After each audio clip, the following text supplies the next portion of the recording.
राम जब खुद अयोध्या आए होंगे तो इतनी भव्य तैयारियां वही होंगी जो आज हो रही हैं। 22 तारीख को बिल्कुल दिवाली होगी, बिल्कुल दिवाली होगी। कितना मार्ग देख सकते हैं, ये राम मंदिर को ये मार्ग जाता है और इस पे बहुत जोरों शोरों से काम चालू है। रात को लगभग 10 से 11 बजने वाले हैं और आप देख सकते हैं कि तमाम जो वर्कर हैं बहुत तेजी के साथ में कार्य पर लगे हैं ताकि जो उद्घाटन डेट है उसके पहले ये पूरा का पूरा काम कंप्लीट कर लिया जाए। आप मेरे पीछे देख सकते हैं तो यहाँ पे सैकड़ों की संख्या में आपको वर्कर दिखाई दे रहे होंगे, इस व्यवस्था में लगे हुए हैं ताकि जल्दी से जल्दी यह काम पूरा कर लिया जाए। मेरा नाम रंजीत शुक्ला है, तो आप कहाँ से हैं? यहीं से? गोरखपुर जनपद से। प्रवेश द्वार है और काम बहुत तेजी के साथ में चल रहा है। यह देखकर आपको कैसा लग रहा है? बहुत बहुत ही मस्ती की अनुभूति हो रही है, बड़ा अच्छा लग रहा है और ये मन सोच करके गदगद हो जा रहा है कि कब 22 तारीख आवे और 23 को हम लोग दर्शन करें। अच्छा, तो राम मंदिर का जो सफर है बताया जाता है लगभग 500 सालों से रामलला को अपनी जगह के लिए, अपने स्थान के लिए जूझना पड़ा और रामलला ने स्वयं अपना जो स्वयं अपना केस कोर्ट में लड़ा और तब जाकर के राम मंदिर का निर्माण आज बहुत तेजी के साथ हो रहा है। तो 500 वर्षों को आप किस तरह से? 500 जो वर्षों का जो इतिहास है, इसमें मीर बाकी बाबर का जो मंत्री था उसने इस मंदिर को तोड़वाया था और इस मंदिर को स्वतंत्र कराने में, जन्मभूमि को स्वतंत्र कराने में 70 बार लड़ाई हुई है। 70 बार लड़ाई हुई है।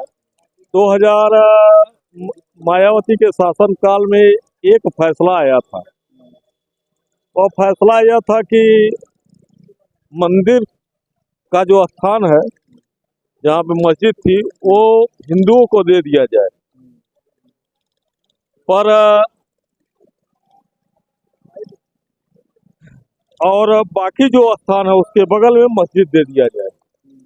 पर किसी भी कोर्ट का ये जो फैसला था यह पूरा ही आश्चर्यचकित करने वाला था, क्योंकि फैसला सिर्फ दो चीजों के लिए होता है, या तो तुम्हारा हो या हमारा हो, पर इसमें ये फैसला एकदम बराबरी का था। फिर जाकर के सुप्रीम कोर्ट में तमाम सुनवाइयाँ चली और उसमें 9 नवंबर 2019 को इसका फैसला आया। उस फैसले में यहाँ पूरी तरह से मस्जिद नहीं बनने का आदेश जज साहब ने किया, सुप्रीम कोर्ट ने किया और उसके बाद 5 अगस्त 2020 को प्रधानमंत्री जी ने यहाँ शिलान्यास किया और तब से यहाँ 24 घंटा निरंतर काम होता ही चला आ रहा है। और उसके जब 2017 में दीपदान का एक बहुत भव्य कार्यक्रम अपने सत्ता में आने के बाद योगी आदित्यनाथ ने चालू किया और हमारे ख्याल से वह जो दीपदान था वो संकल्प का दीप जला था और उसी कारण से भगवान की इच्छा हुई कि नहीं, अब फैसला आना चाहिए और इसका फैसला पूरे मर्यादा के अनुरूप हुआ।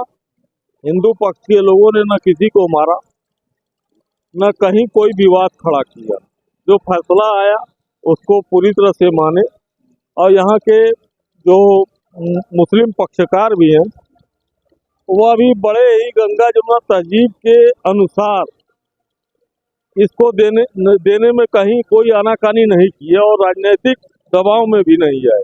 इकबाल अंसारी जी हैं, यहाँ से 2 किलोमीटर की दूरी पे उनका घर है जो उसके मुद्दई थे और आज ये भव्य बन करके तैयार हो रहा है और आने वाले समय में राम आस्था के भी प्रतीक है और रोटी के भी प्रतीक है।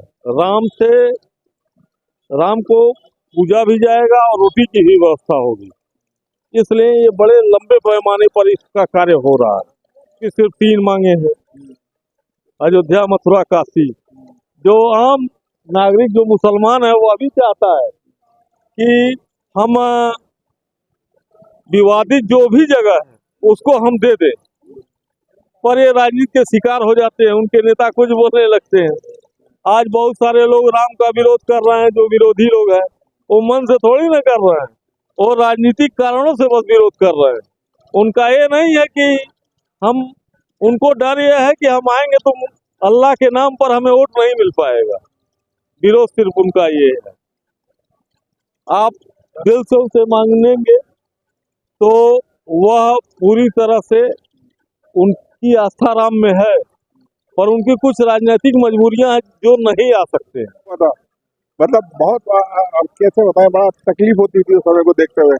हाँ, देख करके लग रहा अच्छा, हाँ, हिंदुस्तान में हिंदू बहुसंख्यक है, ये हिंदुस्तान कहलाता है और हिंदू के प्रमुख आराध्य जो देव है मर्यादा पुरुषोत्तम है, जिनको सब लोग आदर्श मानते हैं, उनकी यह स्थिति थी कि आप बता रहे हैं उनके पास जाने के लिए, दर्शन करने के लिए रास्ता भी सही मैं नहीं था। कह नहीं सकता, मतलब मैं व्यक्ति नहीं कर सकता, आंसू आ जाते हैं उस समय के बारे में सोचते हुए।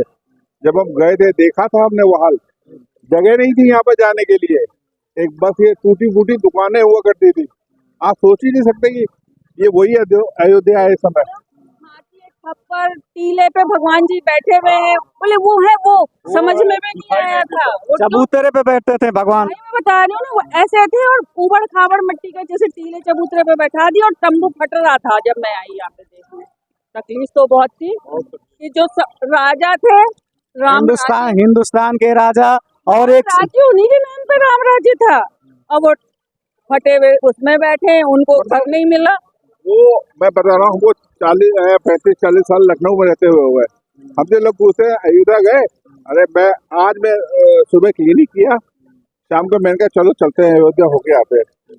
बस आए, रुके, आकर के दर्शन किए, बस ये केवल ये देखना था। हमने कहा पहले वो प्रारूप देख ले जो साला सदियों में लोग बताया करेंगे। आपसे रहा नहीं गया कि पूरा राम मंदिर बन जाए और आप दर्शन करने के लिए आए, आप इतना बेकरार हो गए कि पहले ही चले आए, ताकि आपको पता था कि पूरी अच्छी तरह से दर्शन नहीं होगा, नए मंदिर का दर्शन नहीं मिलेगा, फिर भी आप चले आए। हाँ, हमने कहा बस एक बार, अरे हमसे लोग पूछते हैं तुम तो यार पास में हो, तुम नहीं गए। हमने कहा दुनिया आएगी और हम यहाँ वाला रहते हुए नहीं गए। 5 बजे चले, हम 8 बजे यहाँ गए, 8 बजे आकर के हनुमानगढ़ी गए, दर्शन किए, इतने अच्छे दर्शन हुए कि मतलब आरती हो रही थी उस समय, आरती हमने देखी।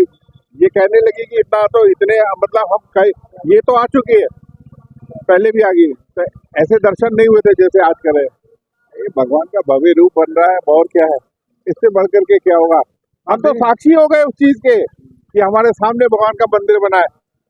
मतलब एक तरह से नहीं तो और 200-400 साल गुजर जाते हैं तो न जाने कितनी पीढ़ियां कितने लोगों की तपस्या चली गई 500 साल में, लेकिन हम लोग उन भाग्यराशि लोगों में हैं कि जिनके सामने वो तपस्या सफल हो गई।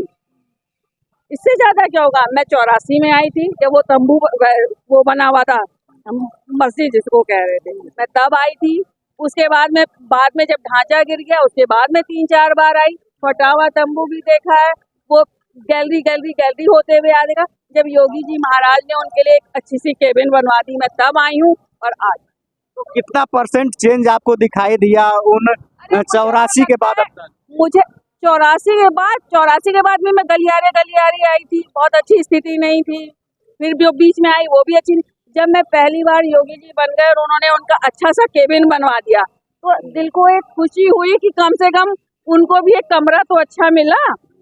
सारी दुनिया घरों में रह रही है, उनके लिए एक कमरा भी नहीं था, वो केबिन अच्छा मिला। और अब तो मुझे लगता है शायद राम जब खुद अयोध्या आए होंगे तो इतनी भव्य तैयारियां हुई होंगी जो आज हो रही हैं। 22 तारीख को बिल्कुल दिवाली होगी, बिल्कुल दिवाली होगी। कितना दिवाली होगी? केवल इस साल दिवाली होगी कि हर एक 22 जनवरी को दिवाली मनाई? ये तो प्रारूप बदले तो दूसरी दिवाली होगा ये साल की। दिवाली एक 22 जनवरी को हुआ करेगी, एक नवंबर अक्टूबर में हुआ करेगी। ये तो मोदी जी ने रास्ता दिखाया है, आगे वाले समय आप सोच भी नहीं पाएंगे। आज हम जैसे यहाँ खड़े हुए हैं ना, आप उम्मीद भी नहीं करिएगा कि कभी खड़े हो पाएंगे। दोस्तों, ये है राम भक्तों के दिल का दर्द और राम मंदिर बनने के बाद प्यार, जो काफी दिल में दर्द लिए थे कि उनके आराध्य देव इतने दिन तक जो बहुसंख्यक संख्या में लोग यहाँ पे रहते हैं हिंदू समाज के, उसके बावजूद भी राम को यहाँ पे टेंट पे रहना पड़ा, कभी चबूतरे पे रहना पड़ा। और हमारे साथ यहाँ पे और कुछ लोग हैं, इनसे भी जानने का प्रयास करते हैं। राम मंदिर बन रहा है तो आपको कैसा लग रहा है? बहुत खुशी हो रही है, और ये राम मंदिर तो हमारा बन ही रहा है, इससे नए भारत का निर्माण हो रहा है। हम लोग नए भारत का निर्माण कर रहे हैं, जिसमें सनातन धर्म का और विशेषकर पूरे विश्व का इससे उत्थान होगा। और आने वाले समय में अयोध्या धर्म की धुरी के रूप में कार्य करेगी। अच्छा लग रहा है, बहुत खुशी हो रही है। भगवान श्री राम का मंदिर बन रहा है। 500 साल पहले का जो सपना आज साकार हुआ। हिंदू हृदय में जो है हिंदू भावनाओं को जो है योगी जी मोदी जी ने भी इसका ऊर्जा समर्थन दिया। इसके लिए बहुत बहुत धन्यवाद उनको। जय श्री राम, जय श्री राम।